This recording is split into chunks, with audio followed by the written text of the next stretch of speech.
looking a bit more at Arne Slot. We've touched on his start and how impressive it has been in the past. It obviously has only continued so far. 8 wins out of 10 in the first Premier League is the best start of any Liverpool manager in history. 25 points from those 10 games is at least 5 more points than any other manager in Premier League history for Liverpool has got in that time. Obviously, all great stats, and we know Liverpool's form has been good. We know Liverpool's underlying numbers have been good in those games, and the way they've played has been good as well.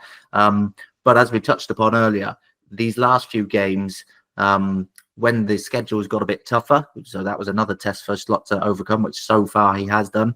But he's made game-changing tactical tweaks, not always huge ones, but ones which he's seen the plan in the first half isn't working. But he's made those changes in game, and generally after a poor first half, Liverpool have improved vastly in the second half. You think, obviously, Brighton being the most recent example, Arsenal was a similar case. That's encouraging, isn't it, that he can change the way games are going within the match itself?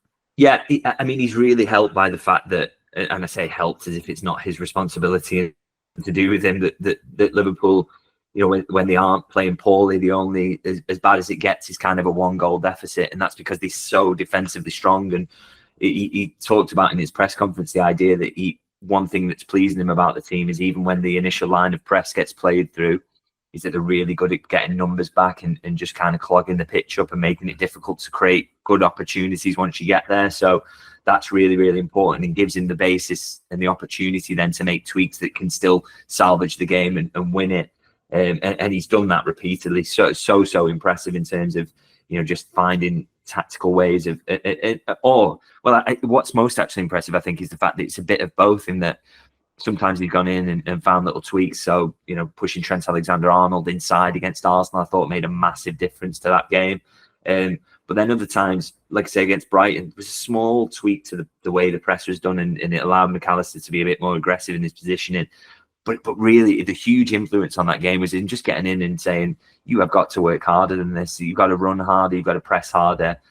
We've got to be more intense off the ball. And that intensity just changed the game, as I said, and gave the crowd a lift. So, you know, the fact he can do a bit of both, really, which is that see the tactical problems, but he's not a robot. He understands completely that the physical battle and winning your one-on-one against your opposite number is absolutely vital in winning football matches. So, he's got a bit of both so far. I still think he would absolutely want Liverpool to start games better. He'd want them to be dominant from the off. He'd probably like a couple of more, 3-0s where they're cruising a bit more. He could start to sub players. And we're not seeing an awful lot of that so far this season. But he really is finding solutions at the moment. And it just shows how good of a manager and how good of a tactical mind he's got. So it's really impressive.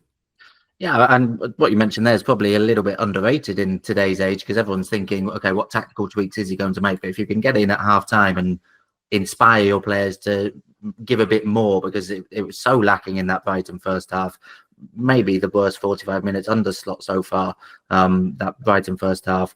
And it was things like giving the ball away, things that, the tactics don't really have a huge say on, really. It was a lot of individual things that people could be doing better within the system rather than the system itself. So yeah, I think it's maybe underrated in this day and age to be able to go in and just inspire without making huge tactical changes, which is something you'd always back the likes of Klopp to do. So seeing that Slot can do it as well, yeah, it's definitely encouraging.